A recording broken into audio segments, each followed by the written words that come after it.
Good morning. Hi, my name is Glynis E. Devine. I'm the Chief Juicer because I help women just like you squeeze the best out of life.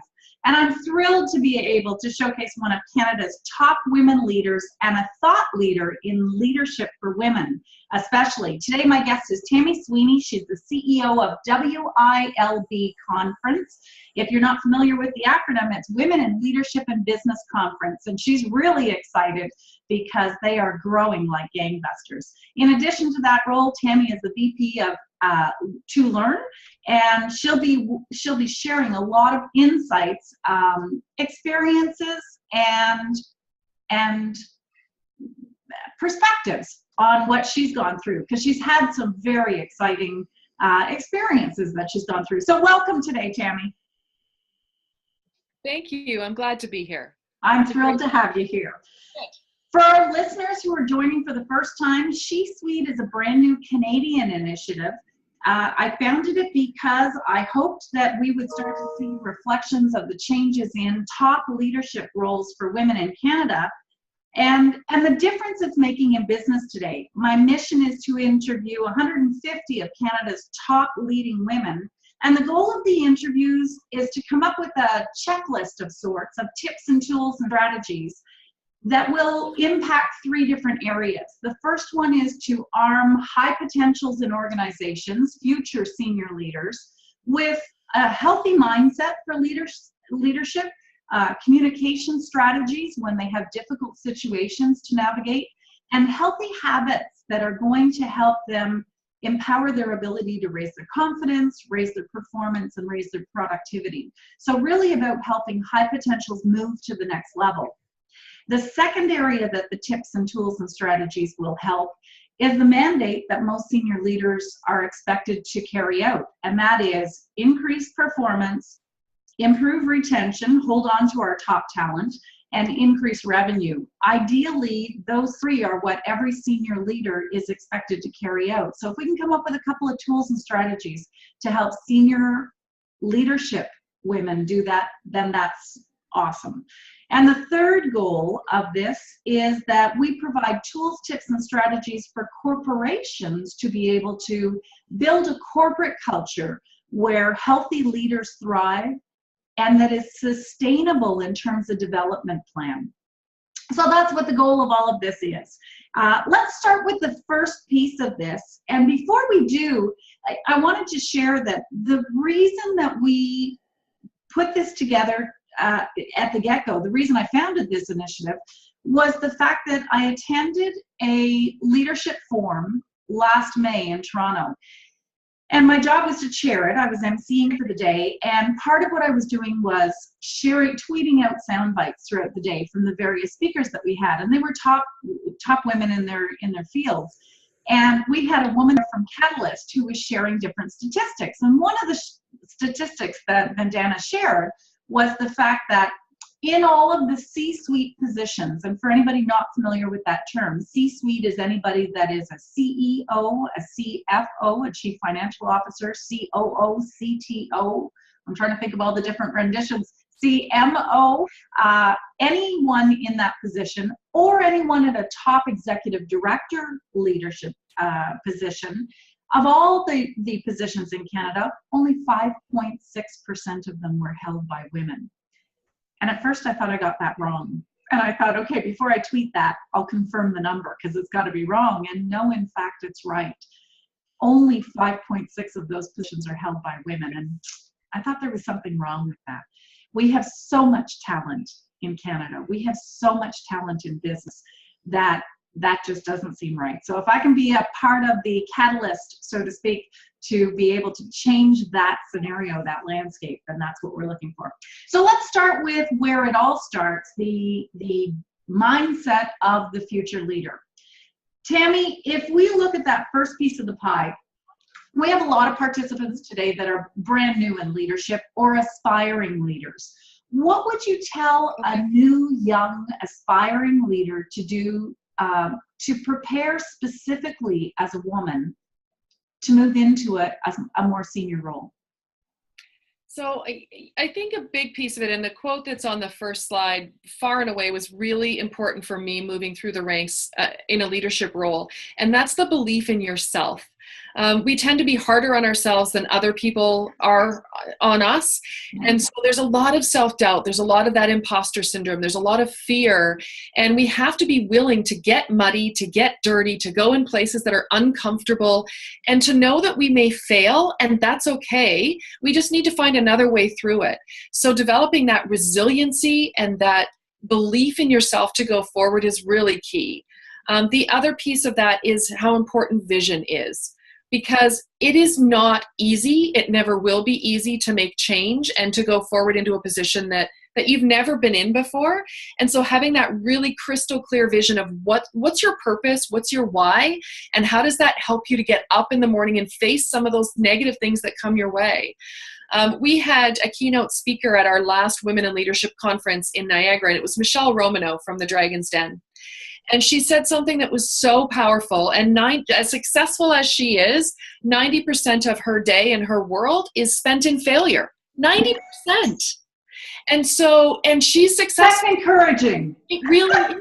So you get 1,000 no's for every yes, and you get a closed door, and you get somebody that doesn't believe in you. And to be able to have the strength to go around that and find another way is absolutely the biggest push that you can give yourself to move through those leadership channels. Well, and you bring up a very valid point, right? Rejection is never easy, but I think women take it far more personally as a general broad kind of statement, right? Yeah. And that can hurt our heart. Being able to not take it personally is a big thing. Yes. Yeah. Yes. And I love what you said, which is we need to be sold on ourselves before we can sell anybody else on us. Yeah. It's held me back over the years, that belief that, oh, I'm just this, or I'm just that, or I'm not the best person. And we need to get over it because we are not sharing our strengths with the world if we're afraid to share it. It's a selfish way to go through life to not want to share that because we're not the best or good enough. Let that strength out. I love that. It's selfish not to share, because that is a driver for women, is not to be, they're very self-sacrificing. Absolutely. And so when we frame it as we're being selfish by not shining our light, yes, maybe that would help us get over a couple of the bumps. Yeah, good. So mindset is a huge part of it. And one of the mentors I had in business and have for many years, and probably will impact a lot of people for a lot of years still to come, is Stephen Covey. And I love how Stephen Covey always talks about sharpening the saw. Yes. And it's a very holistic view of what it takes to get healthy. And he talks about having social health, having mental health, having spiritual health, having physical health, and that we're only as healthy as we are in any one area of that. So I guess that's my next question is, what healthy habits do you have that you do either daily, weekly, yearly? What do you put in your life intentionally in any one of those 4 areas that help you be a top performer? So I'm going to, like anyone else, I think I have good days and bad days and good times and bad times. So it's not perfect and it's not rosy all the time. I do consciously try to work on all 4 of those areas. I've been reading Stephen Covey for years. In fact, it was Stephen Covey that got me started in my training world 23 or 4 years ago. So I've cherished what he writes and believes in and have taken that to heart. So, I really do try to live a very healthy physical lifestyle. And I've been on a journey for the last 6 years of remaking my physical self. I've lost about 70 pounds. Wow. That's awesome. Gained some of that back and lost again. That's how we do it as women. And, I call it, there's this perfect trifecta that happens, that I can handle 2 really challenging things at once in my life. And as soon as there's a third, something goes to pot, or something happens and I don't get to the gym as much and I don't make healthy food choices. And then I give myself a kick, and I know it's totally within my control and my power. I just have to choose to do it. I have to choose to make working out a priority. I have to choose to make healthy eating a priority. And when I do, I feel like I can conquer the world. Oh, yeah. And when I do let bad choices get in the way, that's when the self-doubt creeps in. So, I go to the gym 2 or 3 times a week. I'm a firm believer. I love strength training much more than, bouncing and running and high impact. I love the power that comes from strength training. And so I do that. I try to eat clean. I have given up dairy. I've given up gluten. I've given up. Please tell me you haven't given up wine. That would make me. Wine is perfect. Good. So I can still. I knew you were a kindred sister. Yeah, I love my red wine. And I haven't given those things up completely, but 80% of the time, I don't have those things in my diet because I don't like how I feel when I'm on them. So, and then, I still have sugar, but I try to limit the amount of sugar that I have. And then when life gets crazy, sometimes a brownie just helps. And I love it. You heard it here, folks. Yeah, it's balance. It is, 80% of the time, make good choices and don't beat yourself up over the 20% of the times that you maybe have stepped off of that path. It's about course correction most of the time. I travel a whole lot, and when you're on the road, it's really hard to eat healthy because restaurants are terrible for that. So, I've learned to bring food with me, or I'll stay at an Airbnb so that I have a kitchen. And last week I was in Halifax for the week, and I went to the grocery store and I bought a week's worth of fruit and veggies and a roast chicken. And smart choices. Good for you. So I had breakfast and lunch there, and I went out for dinners with meetings, and it was a healthier way to eat. I felt better at the end of the week. I always pack running shoes so that even if there's I tend to go to the gym and I'll do weights, but if there isn't, then I'll go for a run or I'll do something outside. So I really take care of that physical self as well. The mental self, I am always looking for ways to challenge my cognitive capacity. And whether that's reading, I'm an avid reader, even down to simple on my phone, words with friends. A couple of times through the day, it's fun and it's quirky, and you really do live your brand. I do. As much as I can, I live my brand. In terms of the spiritual self, my biggest spiritual boost comes from being outside in nature. And when I'm feeling like I'm stressed or overwhelmed, I need to be by water, and I need to be outside and in fresh air, seeing green. And that just helps me see that there's a bigger world out there, and there's so many more important things than the rough morning I may have had. And it helps me. First world problems. Absolutely. Yeah. So, and then socially, I've got good friends that I let loose with. And I think, the older I get, the fewer really close friends I have, or I have a bigger social network and a bigger social circle. And there's a few of those really cherished friendships that are my go-to. And one of them I've been friends with for 40 years. And wow, it's amazing all of the ups and downs in life that we've gone through and how we've helped each other. And you really rely on those close friends to help you get through. It's so important. And it's a challenge to do all that. It's a challenge to fit all of that in, isn't it? And I think as an entrepreneur, and I've been an entrepreneur for almost all of my career, one of the challenges that I feel is at the end of the day, I never feel like I'm done. There's always something more we can work on, right? There is. The reality is it's never going to be done. No. And I love the advice you give, the wisdom you shared, which was don't shoot for perfect. And I think we as women, we tend to more so. We want to be good at all things. We think we're expected to be good at all things. Yeah. And that's why that vision is true. Pardon? That vision is so important. And you can break it down to, okay, what's my goal for today? And this is another Stephen Covey thing. And, work on the important things first. There was another story or example that I used to share when I was doing a lot on time management, and write down the 3 most important things you need to get done today. And you don't work on 2 and 3 until you get 1 done. Yeah. And, but which is the Brian Tracy philosophy, right? Yeah. Eat that frog. Do the ugly thing first, and then after that, heck, the rest is a breeze in comparison. Exactly. If you get 80% of your day accomplished of what you thought you were going to do, that's a pretty phenomenal day. That is. Close your computer, close your book, go for a walk, have some fun, do something just for you. There's always going to be things to do. And, I say that because I don't sleep a lot. Sometimes I wake up in the middle of the night because my mind doesn't shut off. Mm-hmm. And I will do some work then, but I'll do it to clear my mind. I'll open my computer for 10 minutes or 15 minutes and jot something down or send an email. I close it and try to go back to sleep. Yeah. I find that's easier than laying there saying, I'm going to remember, I'm going to remember, I'm going to remember. Because guaranteed when I wake up. I should be sleeping. Should, like, wipe that out of your vocabulary. There's no. So you bring up a really good point. Sometimes we do wake up in the middle of the night and think, oh, and I think even more so, and again, my only experience as an entrepreneur, so I can't comment, you're welcome to. When you wake up and you're thinking of how to grow and build the business, boast a little. Tell us about the business. Tell us about what you're most excited about working on right now. So we have started, the conference is the Women in Leadership and Business Conference, and we call it WILB for short. I like that acronym because it's aspirational. We will be as well. And it also is paired with a youth conference called Born to Lead.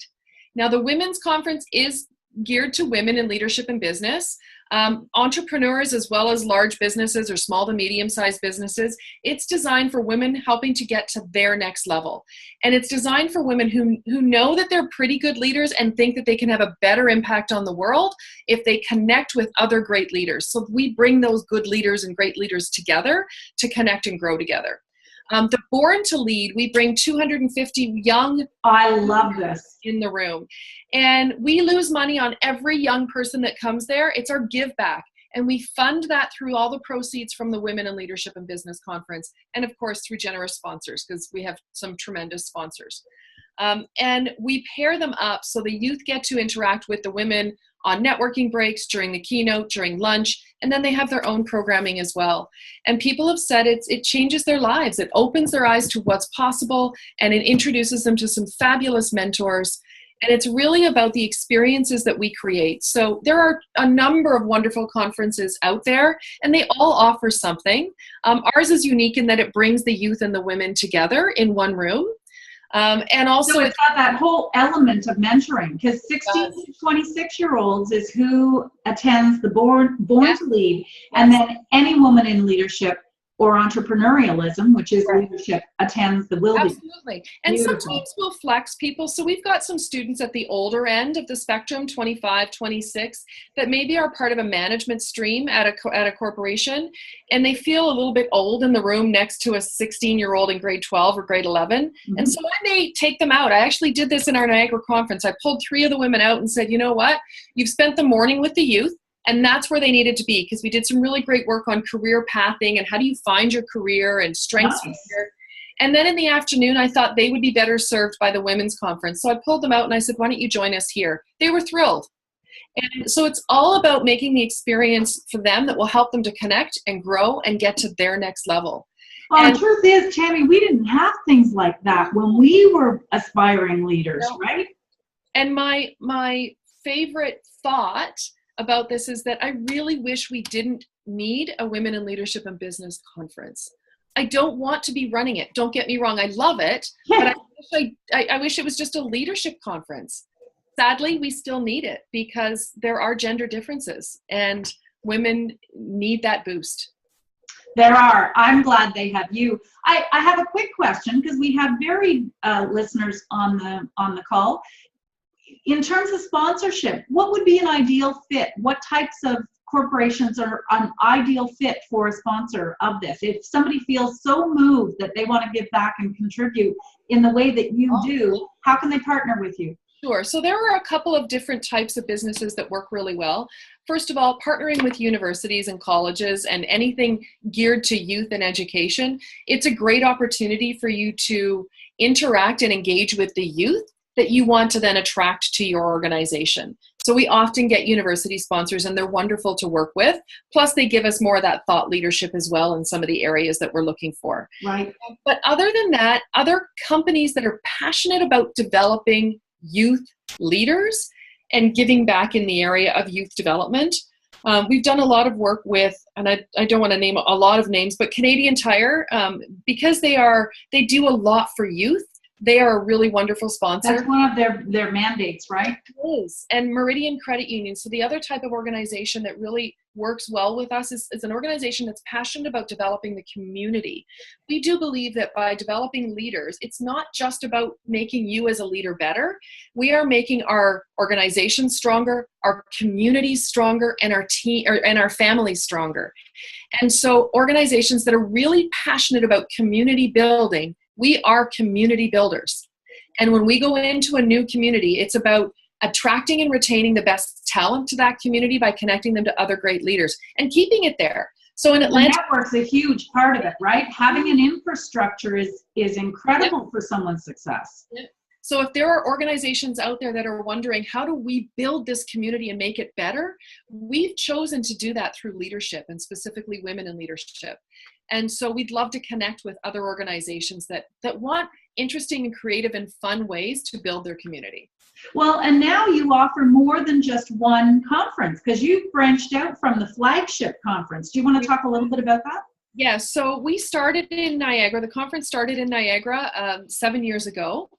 And each year it grows, it gets bigger and better. And now it sells out pretty much every year, which is wonderful. People look forward to it. I say it's a little bit like summer camp for adults. People come back year after year to meet with their friends that they see at the conference. In 2015, we branched out and launched in Calgary, Alberta. And we were there also in last November in 2016. We will go back to Alberta, but my vision is to take it to Banff, to the mountains, because I want out of downtown. There's a magic that happens when people come to Niagara and they escape the big city and they go to this beautiful country location. And I think the same will happen with Banff. We're also launching in Halifax in October this year. And so October 1st and 2nd. That's very exciting. Brand new in the Atlantic Canada. We were invited there. We were by one of the speakers that came to our conference in Calgary and Ontario. They're from Atlantic Canada, and they said, "There's nothing like this here. Can you please bring this conference here?" So we spent. Well, now you've spanned the entire country, right, from west to east, which is very exciting. Our next expansion will likely be north. I have a really strong desire to take this to like Northwest Territories or Yukon. Wow. And, yeah, because they don't have access to this there. And how wonderful would it be for a leader that wants to develop leadership skills and see and experience a different part of Canada to be able to do that in one shot, which is also true with Banff and even Halifax. You know, I do a huge way invest in the youth up there as well, right? That's incredible because it's accessibility. And it's different face to face, isn't it? I mean, we have access to everything at the end of our fingertips, but truth is, and I remember hearing this many, many years ago, with online access, it's going to drop our numbers. And in fact, we see the complete opposite, don't we? Because it's that face-to-face, belly-to-belly contact that makes all the difference in the world. So true. We spend a lot of our time connected digitally, and we really need to break out of that and connect for real. And that's where the magic happens. Well, and you mentioned that's why people come back over and over and over again. That's the benefit that we get out of it, right? So that's huge. Yeah. So if I take all of that into account, you've got staying fit, keeping healthy, eating clean, having some girlfriend time, building youth, building sponsors. Oh my gosh, those are a lot of balls to have in the air. Is there a price for doing it all? There's an adage that says, you can have it all if you're willing to work hard enough and pay the price. What is the sacrifice? What's the price for having it all? This is hard. Every day is hard. One of the prices I pay, I'm going to say, every once in a while I say to usually my oldest son, I just want to work at McDonald's. Can I just eat burgers for a day and not worry about changing the world? Because it's hard work. I'm selling all the time. I'm moving into new markets. I'm getting sponsors. That's hard stuff. And it's like strength training every day, isn't it? Every single day. And so it's not easy and it's not always fun. And yet I'm still reminded by that purpose and that vision. And that's what keeps me going, very strongly driven. But in terms of the price I've paid, I mean, my husband will be the first to tell you that I'm not always there. I travel a lot. And over the years, I've tried to balance blend the mom and the work. My kids are so incredibly important to me, and I will choose to go to a baseball game rather than a business meeting. if there's a baseball game that's important enough that I'm there. So I'm sure that I haven't climbed the corporate ladder as fast as other people because I've chosen to be a part-time mom or their mom when they needed me. I wanted to take them to plays and go to things and be part of their school and volunteer and yet still run and build my business on the side. Did you always have peace with that, or did that come? I felt those struggles often, and when I finally realized I was strategic about it, it was what I chose to do. Yes. I found more peace, but it didn't come to me right away. Did you have that right away? I did. I was fortunate enough to have a really crazy corporate experience, my first job out of university. And I worked 70, 80 hours a week. Wow. It was a hard job as well. I gained weight. It was high stress. And at the 2-year mark in that job, I said, this is not how I want to live my life. I was still 27 maybe when I left, so I was quite young. Yeah. I said, this is not how I want to live my life. Life is bigger than that. I'm bigger than this. I want more balance, and I want... That's a pretty cool pivot point at 27. Yep. And so I switched gears. I quit that job. That's when I went and got my education degree. And I didn't want to teach in a school, but I wanted to empower people to be more and better and bigger than what they thought they could be. I knew I wanted to teach corporately. So I went back and got my education degree, and then I started doing corporate training. And as soon as I got pregnant, which was 3 years later or so, I thought, I don't want to be working full time. I want to do something that allows me to do both. So right from the beginning, I wanted to blend those two worlds together. Do you think if you hadn't gone through that huge corporate success early on, that might have been a bigger struggle? I think it would have been a much bigger struggle. Yeah. It was because it was so painful that I had clarity. And I thought, I don't want to do this for the rest of my life. And that's why I say that's an incredible opportunity / pivot point to have early in life. And it wasn't a horrible job. I learned a tremendous amount, and I'm thankful every day. It wasn't a job that I loved, but I'm very thankful for what I got out of that and what I was able to learn and grow from that. Well, and I think what you point out too is it's the lens that we choose to look through, right? Attitude is everything. All right, let's shift into our second piece of the pie. That second piece of the pie, all leaders, men and women, especially in very senior roles, are held accountable to 3 pretty universal mandates. How do we improve overall revenue, which is driving the world? How do we do more with less, right? Another is, how do we retain top talent? It costs money to replace good people. So how do we hold on to our people, keep them engaged, keep them performing? And then the last one is, in a very changing world where we have silos only, have existed a while, but now it's a lot more complex than that. Global expansion, remote working, job sharing, all of those different facets. How do we improve overall performance? So I guess my question is, do women achieve those particular mandates differently than how men with the same mandates attack them?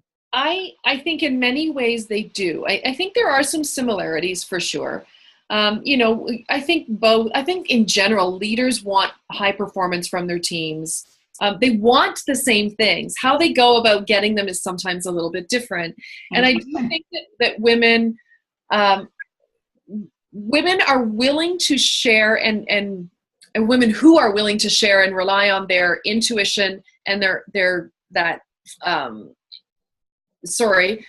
word is just gone, emotional intelligence thing, yes. Are willing to use that in their leadership roles, experience greater success. And they're willing to use that more so and differently than men are.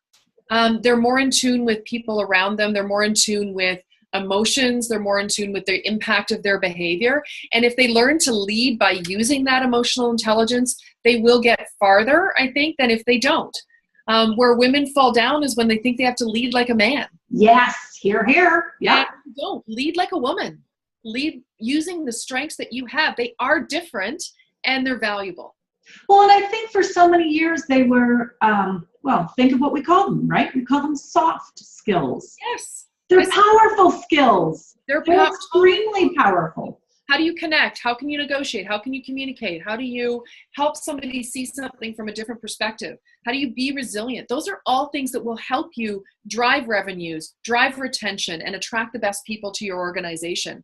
I was really fortunate to have what I call the dream job, where I was able to take, I'd been working in HR for a number of years, and culture was always important to me. Creating the type of corporate culture that attracted those people to you. And I didn't hear a lot of the men in the same organization talking about these things. Not that they didn't think about them, but they didn't talk about them. And then I was able to open a building, open a convention center, and from scratch, from the ground up in Niagara Falls. It's a beautiful convention center, the Scotiabank Convention Center. And I was able to hire the opening team, build the corporate culture, and all the programming to support that. And I worked very closely with the president and general manager, and we were very aligned. But we got to build the type of culture that we had always wanted to work in.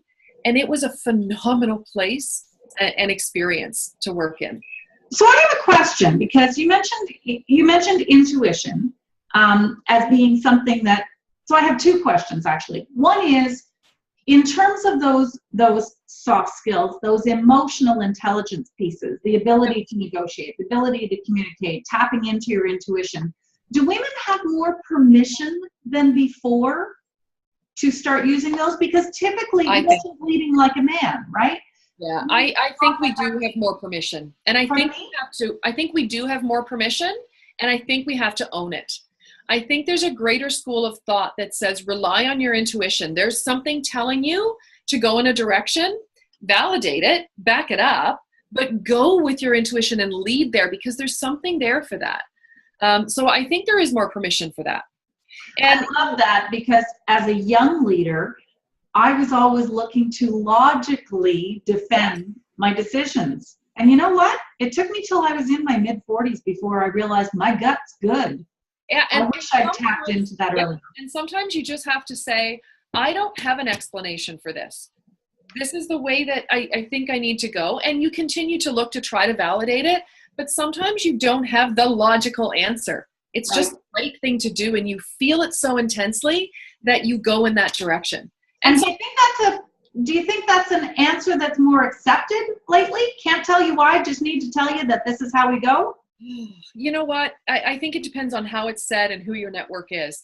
I have a very supportive team, and I think they know that when I'm passionate about something, I will go in that direction, and I will work hard to validate it. And sometimes I don't have all the answers, and I'll tell them that. I don't have the answers right now. I feel that this is the way we need to go, and I am working to get those answers. And how can you help clarify that? So I will ask for help, and I will admit when I don't know, and I'll still want to go in that direction. And I think track record helps too, right? Yeah. People are more likely to follow us when we have a track record that says, trust my gut also. Yes. Right? And sometimes I'll listen to them. If they really say that, you know what, I strongly advise against this, I'll listen to that, and we'll explore it. And then I can be talked down just like anybody else. Well, and I can't help thinking that's inherently female as well. So that's my part two of that question. Yes. Is, apart from intuition, what other inherently female strengths should senior leaders and women aspiring into leadership be tapping into more? The empathy and the ability to see things from multiple perspectives is huge. So if you can walk into a sales situation or a negotiation opportunity and look at something from somebody else's perspective, or subtly change the way you deliver your message, not your core who you are, but how you deliver your message to be able to have them hear you better and understand and respond, you will naturally get more sales, close more business, hire the better person. So it's seeing things from multiple perspectives is huge. And I think the other thing that's inherently women is we naturally balance many areas in our life. We're looking after kids and parents and family and home and pets and husbands and business and all of those things. And I don't think it's not just about scaling up. So there are gender differences, and there are more women that start businesses, and I think women own about 36% of our businesses, something like that. Right. But male-run businesses are more than 3 times likely to be over $1 million in revenue. So women start businesses, but they don't grow them. And it's not about necessarily scaling up, because as women, we often have these other roles that we're playing, and scaling up isn't the only thing that's important to us. So it's knowing what's important and then leading in that way. Well, I think there's an expectation that men build empires, and women hold so many different roles that what holds them back from growing an empire is the belief that they're going to have to manage all those moving parts. Yes. Right?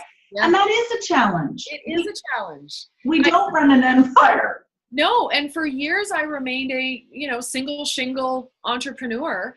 I didn't want the hassle of having employees. I didn't want to have to worry about paying somebody else. I really just wanted to do the work I love to do and manage my family. Now my kids are older. Now I'm in a position to say, okay, I can grow this. Well, and I think that's where the balance element comes into, right? Balance, as we all strive for, but it never looks like this. No, it's totally up and down. It's blended, not balanced. Yeah, blended. I love that word. That's awesome. And I think, too, it's kind of like a labyrinth, because we're going to get more of something at a different point in our life than we are something else. And looking at it as a bigger labyrinth gives me a sense of peace a little bit. Absolutely. Let's talk about corporations and enterprises like yours. What do they have to do in order to be a place where C-suite will thrive? You experienced a very unique opportunity. When you got to open the convention center in Niagara Falls, you crafted that corporate culture yourself. Can you tell me a little bit about the elements that went into that, and what was important to build that culture? What pieces had to be in there? So I think there's a big piece on employee engagement and giving permission for employees at all levels in the organization to own where they want to go in their development and to share their voice. And so it's not a leadership from top down, it's a leadership from bottom up, and the leaders allowing that to happen, and informing it with other information that your frontline people might not have. But really allowing them and truly and genuinely saying, I want to hear what's important to you. And then crafting that into your policies and things in the workplace. We also made some strategic decisions at the convention center that in a convention center, for those that aren't familiar with the model, there's a whole lot of people usually on a part-time basis, because when events are in-house, it's really busy. And then it's quiet when there's no event in-house. So very few of them offer a lot of full-time positions. And when we hired our core team, we hired them all on salary, which meant that we were taking a huge risk. If there was you got to fill those hours, right? But it was important for us in a city like Niagara Falls that has a lot of people working 3 part-time jobs to survive. We wanted the best employees, and we wanted to give them what was important to them. Part of that was stability and security. And then the other part of that was in a town where there's a lot of organizations that are run in a very patriarchal way, where we'll tell you what to do, and if you leave, it doesn't matter, I can hire somebody else. That's a prevalent attitude. You're expendable. Yeah. And we wanted to hold on to those people, so we wanted to let them know that they, this is important. You are important. You have a voice. Share that voice. We took time for learning and development. We made time for that and made it a priority to connect as a team. We did something really crazy called 10 at 2, which was 10 minutes of connecting and fun at 2 o'clock every Thursday. Make it, but most people did. And then it was led by different people in different departments. And it was quirky, fun things, but we connected and we laughed and we... You honored play, which is huge. It is huge. Yeah. Yeah. So those things, allowing fun into the world and, that serendipitous connections to happen, create opportunities for your employees to connect authentically. And then when they're connected, they're part of that experience with you and they'll grow with you. Well, and truth is, people don't leave communities, right? And if you can build a community at work, you're golden. That's right. So you mentioned a couple of components. You listened, you allowed them the room not only to speak, but to create. And I am a huge supporter of people support that which they help to create. They do. Right? They don't argue with their own data. If they own it, if they build it, they own it. And that's probably a pandemic in business today, is a lack of ownership. And there's a lot of different reasons for that, but if you can create that, give the opportunity for that to occur, that's huge. Yes, absolutely. And it also sounds like you very much tapped into what their needs were. And I find it interesting, because I just read an article a couple of days ago that came out on LinkedIn about millennial C-suites. So the millennials who are moving into C-suite positions, what are they looking for? And it's funny because as a corporate trainer, I sit in and I teach leadership and communication. So I've got a room full of supervisors, for instance, and I got about a third of the room is women. Yep. And then as I move into higher levels of leadership courses, I have fewer and fewer women in the group and fewer young people. And what I often hear is, oh, those millennials, can't keep them.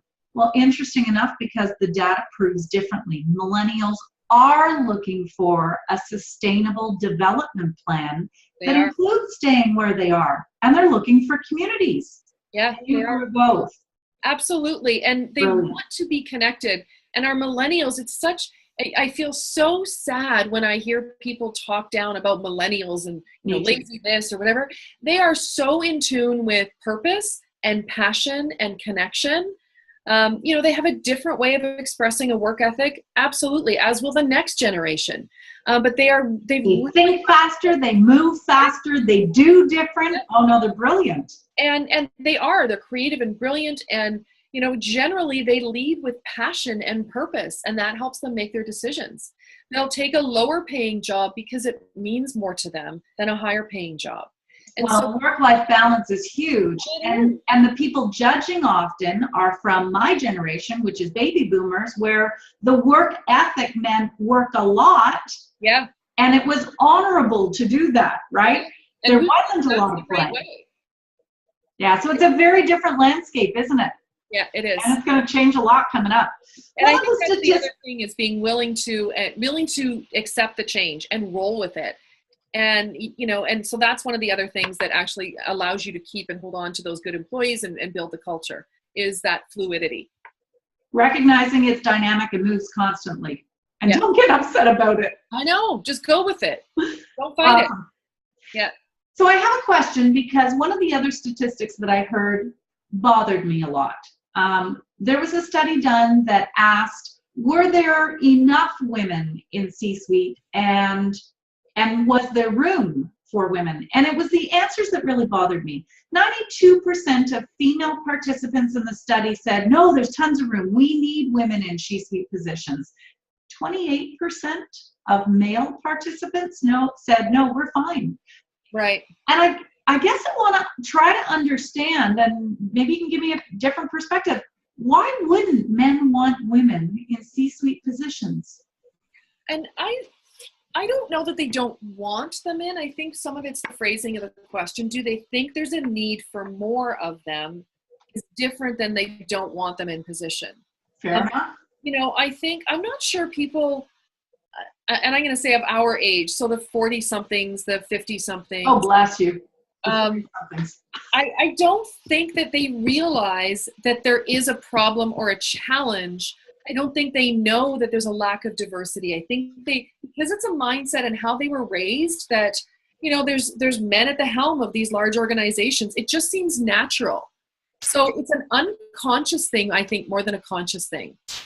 And so to me, there's an expectation set that says that it's just the way it's supposed to be. So we don't need more women because this is okay.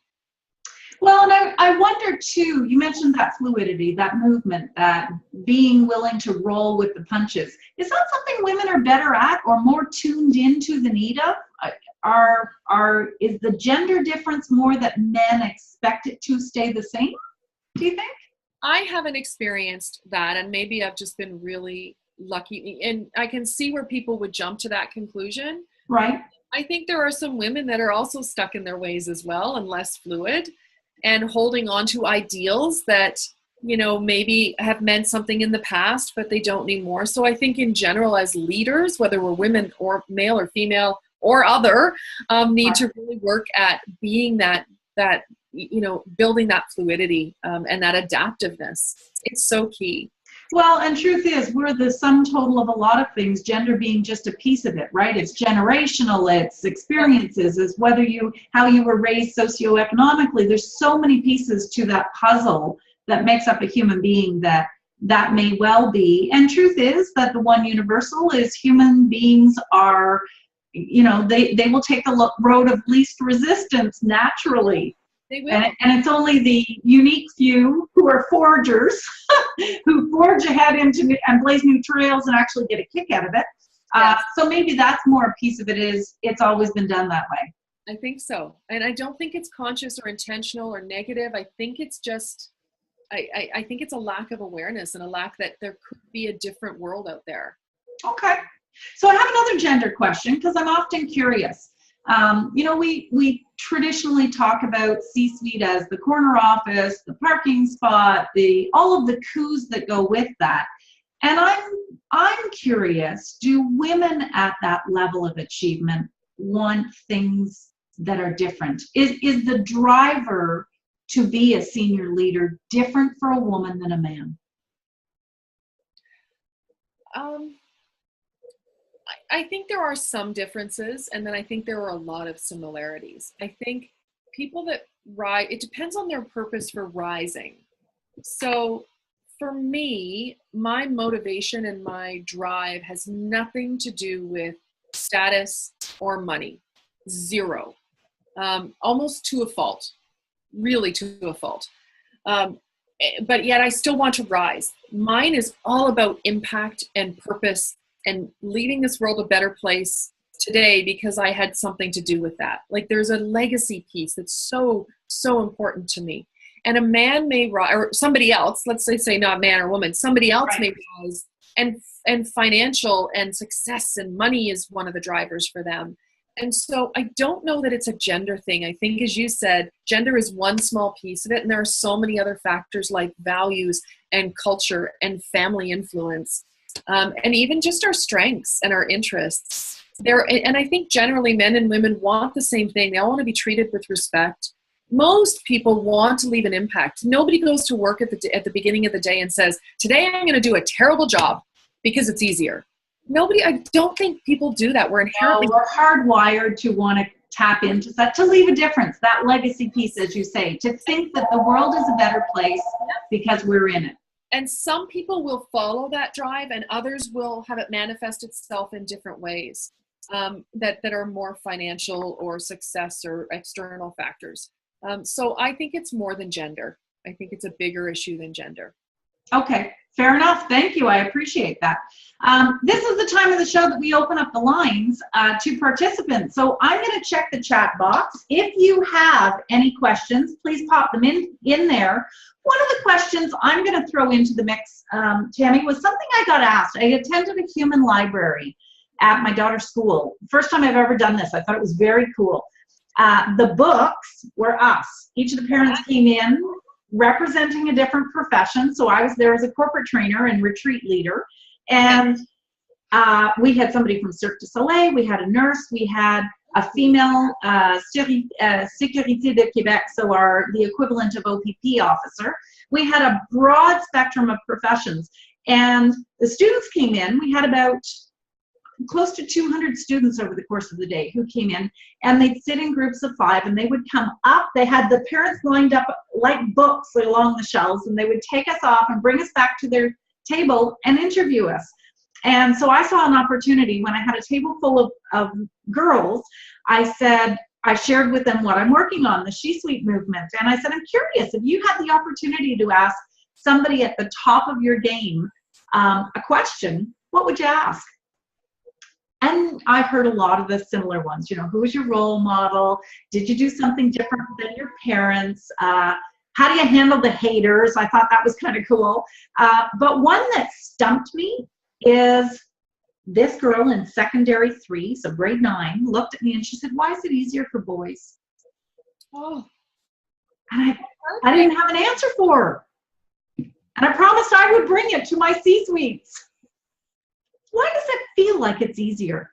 Yeah, Is it? And I think your addition of that word there is actually a good addition. So the way that you first posed the question was, why is it easier for boys?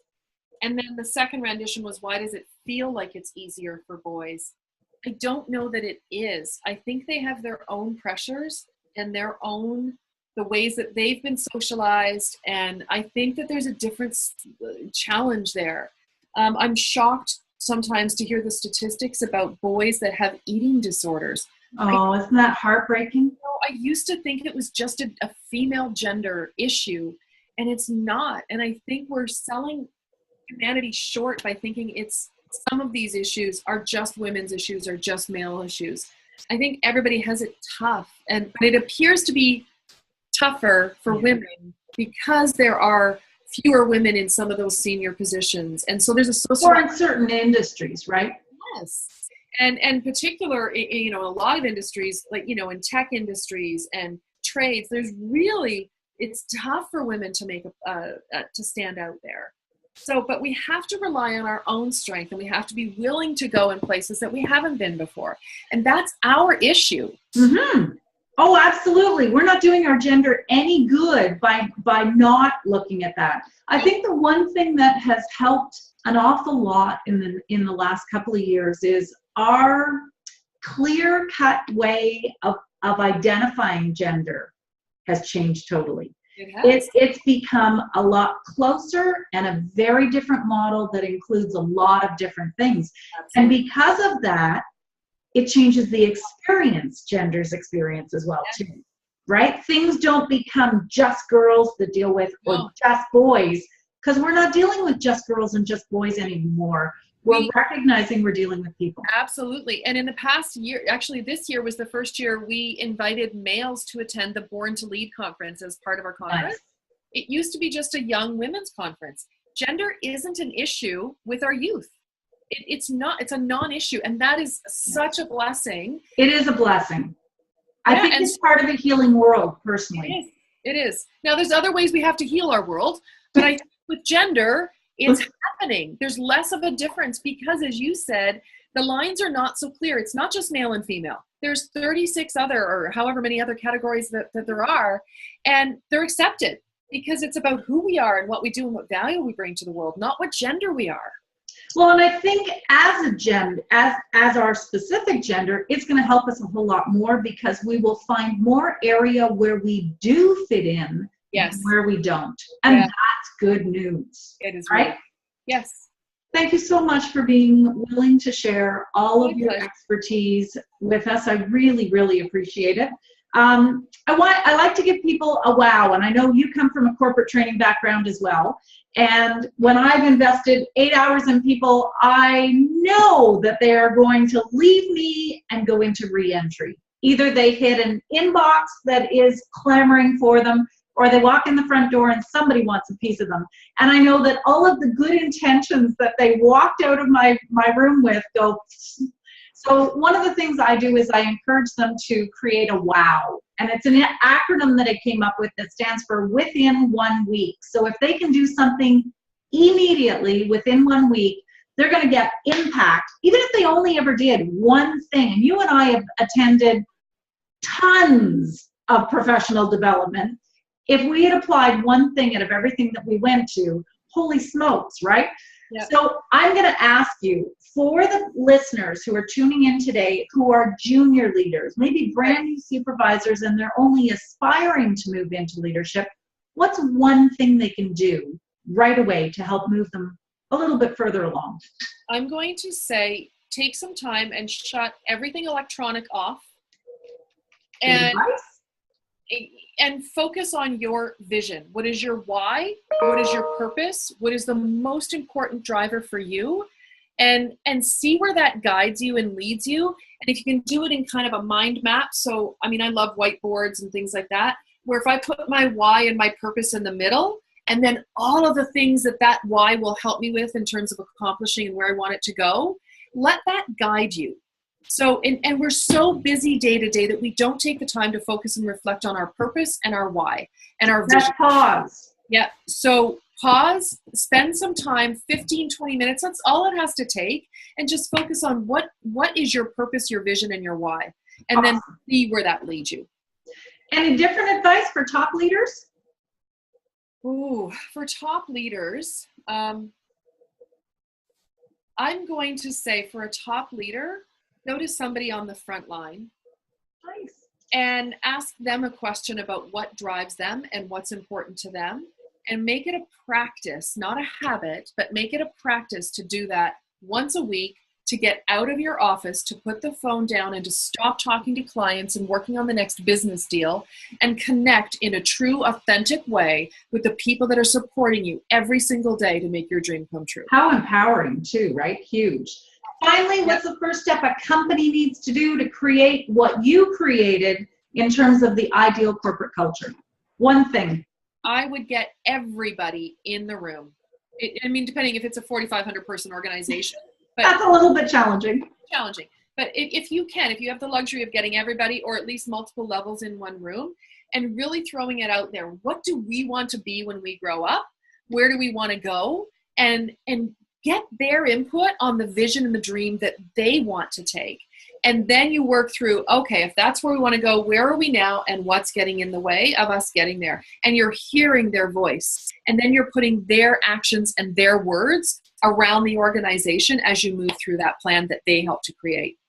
Awesome. People do create, support that which they help to create. Excellent. Listeners, please tune in on Monday at 12:10 when I interview thought leader Carol Ring, and she shares her wisdom. Please join the She-Suite group on LinkedIn so that you can get all the updates of the teleseminars and the recordings when they're ready. And if you're in Montreal, please come out and support Food for Thought. We have a Toronto date coming, so I'll keep you posted. Food for Thought is a dinner and think tank where we have a C-Suite member at every table of 4. There's only 28 tickets. It's at beautiful Bistro Entrepot on the Plateau. And we will talk all in depth with all of the elements that we've spoken to today and that Tammy has shared. So, femme extraordinaire in many, many ways, and the woman who makes magic for youth and woman leaders, Tammy Sweeney, thank you so much for being my guest. Well, She-Suite, where top women are changing the game. Have a great day. Thanks. Bye, everyone.